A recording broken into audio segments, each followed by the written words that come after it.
जय हिंद दोस्तों। बहुत दिनों से हमारे लोकल यूथ भाई जो हैं वो काफ़ी चीज़ों को लेकर कह रहे थे कि हम ये नहीं कर पा रहे हैं कि स्थान वगैरह कैसे चेंज करना है, कैसे आईडी अप्रूवल होना है। तो हमने कहा एक बार हल्का सा रिवीजन उनको दे दें। ठीक है, वेबजीएस 2.0 पे उसके पहले हम एक अपडेट और कर दें कि आपकी जो भुगतान है लगभग लगभग हर जिलों में हो गया है। फार्मर आईडी के लिए कुछ जिलों में हुआ है, कुछ जिलों में नहीं हुआ है। उसका दो कारण है। एक कारण तो है कि शासन ने पीडीएफ दी है, उसको एक्सेल में कन्वर्ट करके वापस प्रॉपर अकाउंट वगैरह से पेमेंट की जानी है, इसलिए समय लग रहा है। अदरवाइज फोन से पेमेंट होना होता तो शायद अब तक तो हो जाना चाहिए था, मगर वो थोड़ा सा एक छोटी सी विसंगति है, तो उसको दूर किया जा रहा है।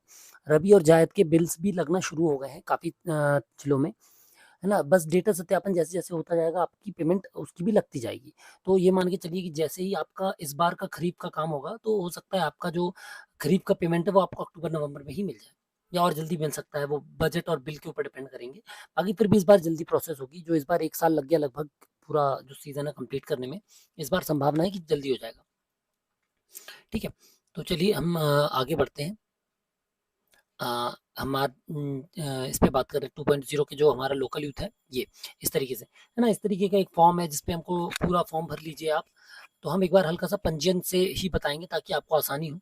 ये देखिए फॉर्म है, first name, middle name, last name, photo, father name, husband name, है ना, gender, date of birth, employ ID, designation, आपका email ID, mobile number, district, tehsil और विलेज, ये सब लिख के सक्रिय क्लिक करके अपने साइन करके अपने पटवारी जी से अनुमोदन करा के, तहसीलदार महोदय के अनुमोदन करा के इसकी फोटो या पीडीएफ अपलोड कर दीजिएगा। किसमें? फॉर्म में। कौन से फॉर्म में वो हम आपको बता देते हैं अभी। ये हमारी वेबसाइट है, इस पे आपको जाना पंजीकरण पे। इस पे विभागीय उपयोगकर्ता पे हमने क्लिक किया। इस तरीके से आप देख सकते हैं ये मॉड्यूल जो है विभागीय उपयोगकर्ता की पंजीकरण रजिस्ट्रेशन के लिए बनाया गया है। इसमें प्रारंभ कैसे करना है? आंतरिक उपयोगकर्ता के माध्यम से जो व्यक्ति फॉर्म भर रहा है ना, वो आंतरिक उपयोगकर्ता है। उसके बाद उसका फॉर्म भरने के बाद जाएगा सत्यापनकर्ता के पास, फिर अनुमोदनकर्ता के पास, फिर होगा ये संपूर्ण, है ना। क्रम क्या है? पहले फॉर्म भरना है, पूरी डिटेल डालनी है। उसके बाद सिस्टम पंजीकरण करना है यदि ज़रूरत है तो, ई-केवाईसी करनी है यदि ज़रूरत है तो। सिस्टम द्वारा पूछे गए पदनाम के आधार पे आपकी बाकी की डिटेल भर दी जाएगी। ठीक है? तो चलिए, ये बेसिक सी बात है।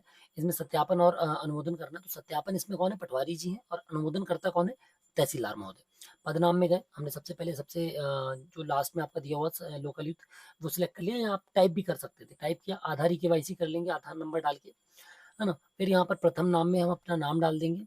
उसके बाद अंतिम नाम में डाल देंगे। फिर यहाँ पर आपकी आती है date of birth. Date of birth हम डाल देंगे, जो भी डेट ऑफ बर्थ सिलेक्टेड होगी। एक डेट ऑफ बर्थ हमने सेलेक्ट कर ली, 40 साल से कम होनी चाहिए आपकी डेट ऑफ बर्थ, ये याद रखिएगा, है ना। जो एज है वो 40 साल से कम होनी चाहिए। फिर यहाँ पर जेंडर, फिर कार्य ग्रहण तिथि, जिस दिन से आपने इसका काम शुरू किया है वो डेट आप डाल सकते हैं। फिर संबंध प्रकार में फादर, और यहाँ पर फादर का नेम आ जाएगा। ठीक है, संबंध का नाम आना था, संबंधी का नाम है तो संबंध दिखा रहा है, कोई दिक्कत नहीं है। फिर आप एम्प्लॉय आईडी डाल सकते हैं, है ना। कर्मचारी आईडी ये छोड़ भी सकते हैं, इसमें कोई ज़रूरत नहीं है। नहीं तो सबसे अच्छा ये है कि आपने कर्मचारी आईडी में अपना जो वो है LY001 करके हम ऐसा कुछ डाल देंगे, तो इससे क्या होगा? ईज़ी होगा। ठीक है ये, जैसे हम LY टेस्ट या LY, एक काम करते हैं LY001 ही कर देते हैं, क्योंकि देखिए इसमें लिखा हुआ साफ-साफ कि क्या होगा? शून्य नहीं होना चाहिए, बाकी वो चलेगा आपका। बाकी डिटेल्स आप अल्फ़ान्यूमेरिक भर सकते हैं, स्पेस नहीं होना चाहिए। एड्रेस भर दिया हमने। एड्रेस भरने के बाद यहाँ पर जहाँ-जहाँ स्टार है वो कंपल्सरी है, जहाँ पर स्टार नहीं है उनको आप छोड़ भी सकते हैं, कोई ऐसा ज़रूरी नहीं है। ठीक है? यहाँ पर हमने एड्रेस डाल दिया, यहाँ पर हम पिन कोड डाल देंगे। जैसे ठीक है, पिन कोड डालने के बाद हम यहाँ पर क्या करेंगे? मोबाइल नंबर डाल देंगे। ये हमने मोबाइल नंबर डाला, है ना। ये डमी मोबाइल नंबर है 9090909090। ठीक है, इस तरीके से हमने डमी मोबाइल नंबर डाल दिया। ईमेल आईडी डाल देंगे, ये भी डमी ईमेल आईडी है और डमी उपयोगकर्ता। ठीक है, ये भर गया। इसके बाद यहाँ पर हम पदस्थापना का जिला चुन लेंगे और तहसील चुन लेंगे। तहसील चुनने के बाद वो गांव पूछेगा, यहाँ पर हम पदस्थापना का ग्राम भी सिलेक्ट कर लेंगे। जैसे हमने गांव सिलेक्ट कर लिया, और ओटीपी प्राप्त करें। ओटीपी प्राप्त करें आ जाएगा, यहाँ पर मोबाइल में ओटीपी आ गया। जैसे हम ये ओटीपी डालेंगे वो हमसे मांगेगा पासवर्ड। ये दोनों पासवर्ड के साथ हमको क्या करना है? ये फॉर्म अपलोड कर देना है। ठीक है, हमने पासवर्ड बना लिया और यहाँ पर फॉर्म अपलोड होगा। कौन सा फॉर्म अपलोड होगा? ये हमने फॉर्म अपलोड कर दिया, वो जो हमने आपको शुरू में बताया था। तो फॉर्म हम अपलोड कर देंगे, कैप्चा डालेंगे और जमा करेंगे। ठीक है, तो देखिए इस तरीके से ये जमा हो गया। अब आप देख सकते हैं इस तरीके से लोकल यूथ की आईडी ये है। और इसको भेज दिया गया है। जब ये अप्रूवल हो जाएगी कहाँ से, पटवारी जी की आईडी से, उसके मतलब वेरीफाई हो जाएगी पटवारी जी की आईडी से, फिर ये अप्रूव होने जाएगी तहसीलदार की आईडी पे। जब तहसीलदार आईडी से अप्रूव हो जाएगी उसके बाद इस पे क्या होगा, लोकल यूथ काम कर पाएंगे। तो अब हम चलते हैं किस पे, पटवारी जी की आईडी पे। ये हमने गए पटवारी जी की आईडी लॉगिन की, ठीक है।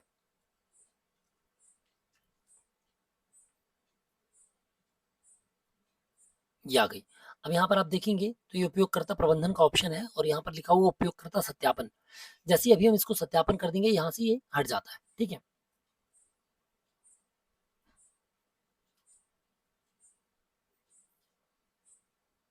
ये देखिए, जैसे हमने ये भरा था ये आ गया आपके सामने, आप इसको देख सकते हो। आवेदन संख्या पे क्लिक करोगे डिटेल मिल जाएगी। यहाँ पर आप जाओगे तो ये देखिए कार्रवाई हेतु 3 बिंदी पे क्लिक करेंगे, 2 ऑप्शन है, विवरण देखें और उपयोगकर्ता सत्यापन। विवरण देखे में आपको उसकी डिटेल मिल जाएगी और सत्यापन करे में ये आपको पूरी उसकी इन्फॉर्मेशन, ठीक है। ये देखिए यहाँ पर क्या है, जब तक आप इसमें कार्यालय चयन नहीं करेंगे तब तक ये आगे नहीं जाएगा। तो यहाँ पर कार्यालय चयन कर देंगे हम। ये देखिए यहाँ पर हम उसका जो हमने गांव चुना था उसका गांव था, वो गांव हमने चुन लिया और चयन करे पे क्लिक किया। ये देखिए जमा करें आ गया, पहले जमा करें ये नहीं आ रहा था, ठीक है। फिर जमा करें पे क्लिक करेंगे हम।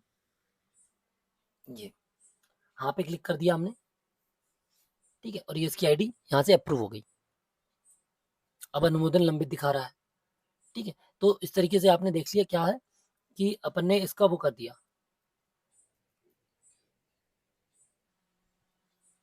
ठीक है। इस तरीके से आप देखिएगा, जैसे ही अपन जाएंगे तो इस तरीके से आपकी आईडी खुल जाएगी।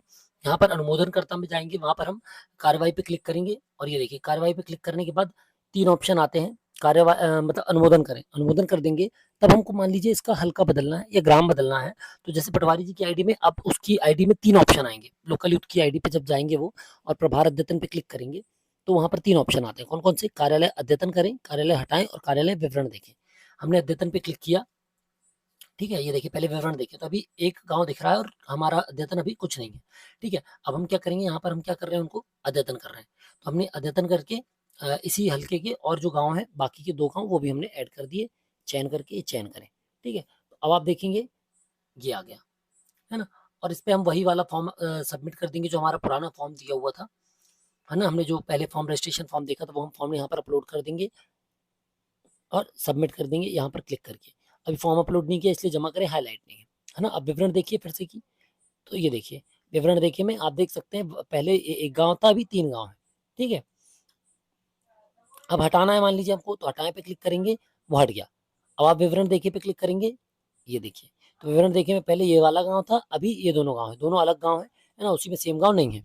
तो इस तरीके से हम हल्का हटा भी सकते हैं और नया हल्का जोड़ भी सकते हैं। तो ये हमने सारी रिक्वेस्ट इसमें देख ली और यहाँ पर अपलोड फॉर्म में जाकर हम उसका जो रजिस्ट्रेशन का फॉर्म है वो हम यहाँ पर अपलोड कर देंगे, ठीक है। अपलोड करने के बाद वो अनुमोदन हो जाएगा। तो कहाँ से अनुमोदन होना है, उसको तहसीलदार की आईडी से अनुमोदन होना है और वेरीफाई होना है पटवारी की आईडी से। तो बस यही यही लोकल यूथ की आईडी में यही बेसिक काम है ना। मतलब यही बेसिक फिलहाल ऑप्शंस हैं, ज़्यादा ऑप्शंस उसमें है नहीं। यदि कोई ऑप्शन आएगा तो हम आपको बताएंगे। फिलहाल लोकल यूथ की आईडी पे लॉगिन में केवल प्रोफाइल अपडेट का ऑप्शन आता है।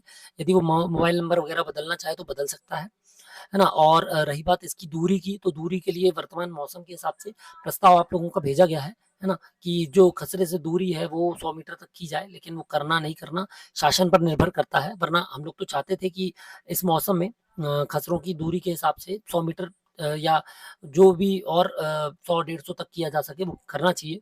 क्योंकि इतने पानी में, इतने कीचड़ में गिरदावरी तक जाना, खेतों तक जाना थोड़ा सा कठिन तो है ही, और खसरे के बीच में जाकर फिर अपलोड करना और ज़्यादा टफ हो जाता है। तो ये हमने रिक्वेस्ट की है। अब देखिए इस पे क्या होता है, कब होता है। फिर भी आगे यदि कोई अपडेट आएगा तो हम आपको अपडेट करते हैं। मिलते हैं फिर अगली वीडियो में, तब तक के लिए जय हिंद।